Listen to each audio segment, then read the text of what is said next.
Welcome to your 11 a.m. edition of In Case You Missed It. This is a series we like to do here on Atlanta News First Plus, where we catch up on the stories that's got people talking and some that you are going to want to know about. And Gravir, this is something we first reported to the viewers yesterday, but is important for everyone to know because, let's face it, Atlanta and the Braves, we are one and the same. We got some serious fandom here in the A. Listen, can I tell you something? Once this story broke, and we're going to tell you what this is in just a second, my social media was lit up. I don't know about yours, but I have so many friends and neighbors who are huge Braves fans. They can't always get out to to Truist Park to see the Braves play.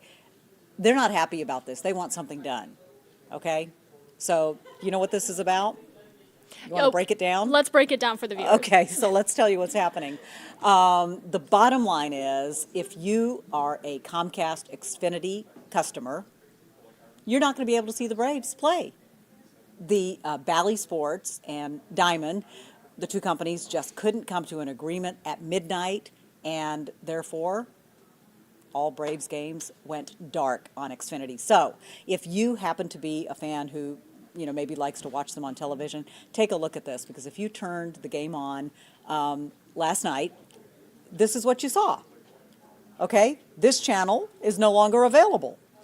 So Comcast, which does own Xfinity, and Diamond Sports Group, which does own Bally Sports, they just couldn't come to an agreement. So this impacts Braves fans who are Comcast customers, even those who don't live in Atlanta.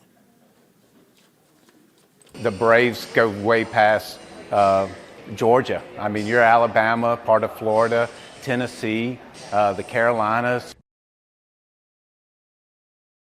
All right, and there's that message from Comcast saying we have been very flexible with Diamond Sports Group for months as they work through their bankruptcy, and then they go on to really just address this because, as you said, Gravir, a lot of people were impacted and confused.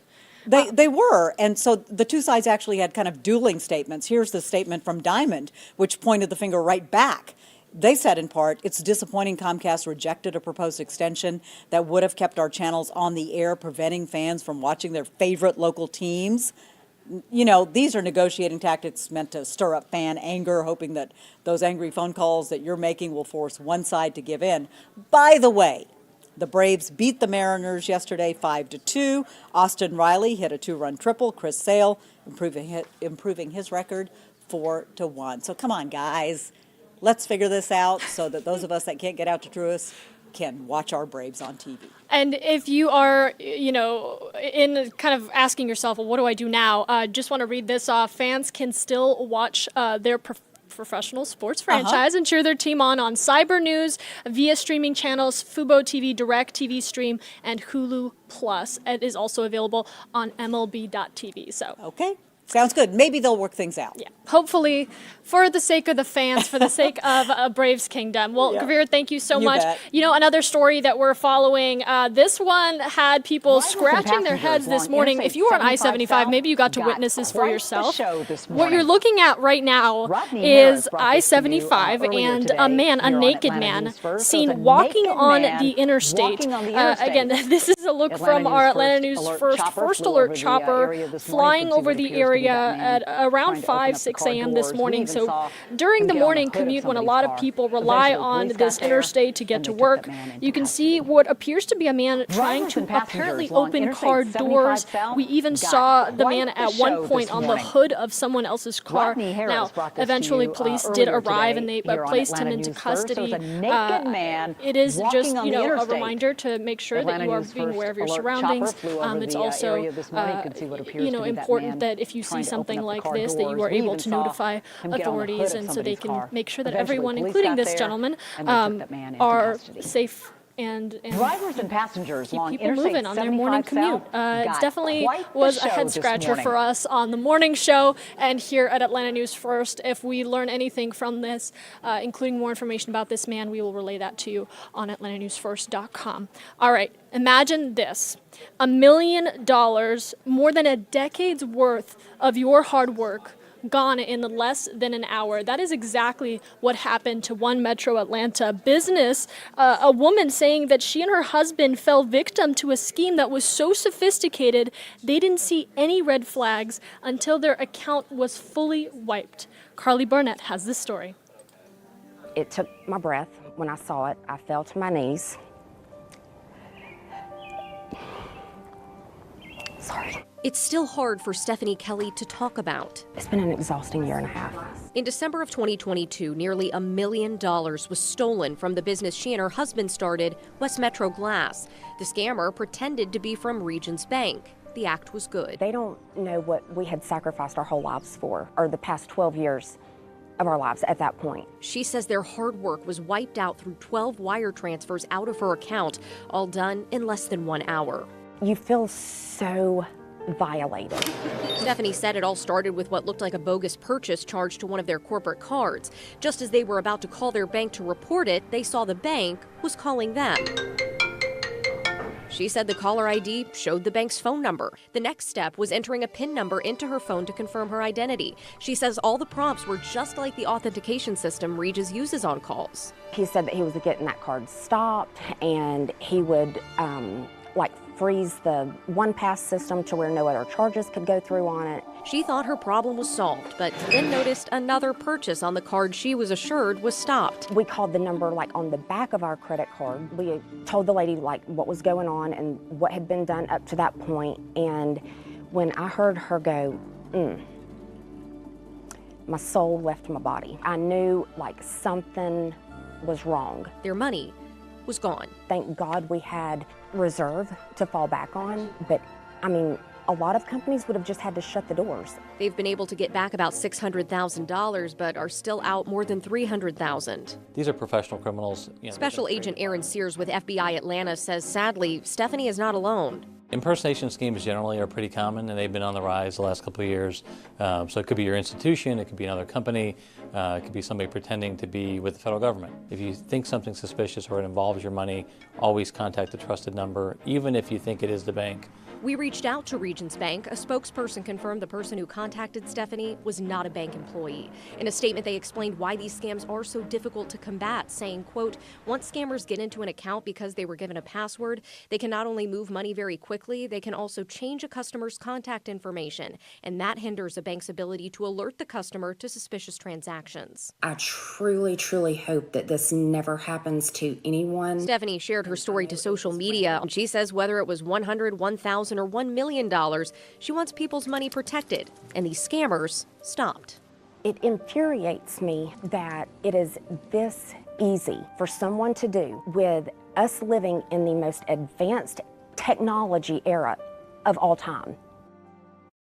And some Georgia kids are living in low-income homes, by the way, are about to get a gift that could drastically change their lives. The community and really their future, setting them on the right path. Organizers tell Atlanta News First that children at East Atlanta Club will be receiving free therapy services starting in June, and it is all part of a mission to uplift them and excel them into a more positive and supportive future. Sawyer Bussey reports. The mission here at East Atlanta Kids Club really is about providing opportunities. STEAM-based lessons, summer camps, after-school programming, even food support and help during the holidays. Our kids are not a monolith. They come with myriad experiences, right? But what does seem to tie most of the youth that attend East Atlanta Kids Club together is that they're placed at risk. Research shows there is a correlation between poverty and trauma. Children who have a lot of protective factors as far as community, food security, social support, they are able to process experiences differently than kids who are lacking some of those protective factors. They see doors closing, or they never even knew they were there to begin with, and they really start limiting what they think is possible for themselves. This is why a new partnership between Root and Blossom Counseling and East Atlanta Kids Club could be impactful. A therapist on staff that will be here 1 day a week to provide individual counseling services.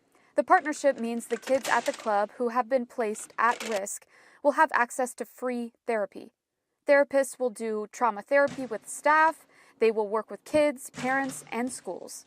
The project will start during summer camp in June and will run year-round. It was funded by the Luluma Foundation. Being able to change one child's life, one child's experience, but then also I think that ripples out amongst the community. These young people, with all their hopes and their aspirations and all the things they might yet do, are the future of our community and our city. In Atlanta, Sawyer Bussey, Atlanta News First. And President Biden right now just in addressing nationwide campus protests amid calls for a ceasefire in the midst of the Israel-Hamas war. We're going to take you to those remarks right now. This is live. The president is addressing the nation. Doesn't mean anything goes. It needs to be done without violence, without destruction, without hate, and within the law. You know, make no mistake.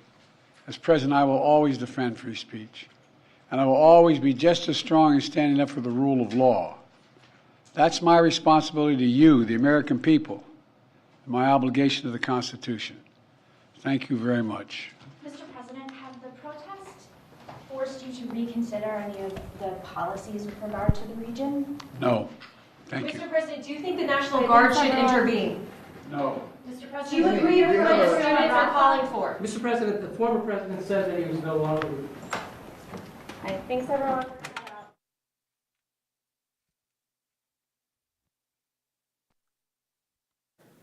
And that was the president. We caught the tail end of his remarks just there. But as you can imagine, this has caught national attention as students, non-students, staff have gathered on campuses across the U.S. to protest and call for President Biden to demand a ceasefire amid the Israel-Hamas war. This is something that has grabbed global attention, and many people have taken to campuses, even here, Emory, UGA, and across the Northeast and towards the West. Again, students, groups, protesters, all taking to campuses to call attention to this war and demand that President Biden put pressure on leaders involved in this to call a ceasefire. We will continue to follow this. You can find all of the developments, these campus protests, and all that has come out of that on our website, atlantanewsfirst.com. And we will, of course, continue to follow this on air on Atlanta News First. Thank you for joining me in case you missed it and took you out briefly to President Biden's remarks. Again, we will have those full remarks if you wanted to catch the beginning part for you online. We will join you back here coming up in the afternoon after our Atlanta News First News at noon newscast with the final State of the County remark from DeKalb County CEO Michael Thurmond. So make sure you tune in for that, and we'll catch you here soon.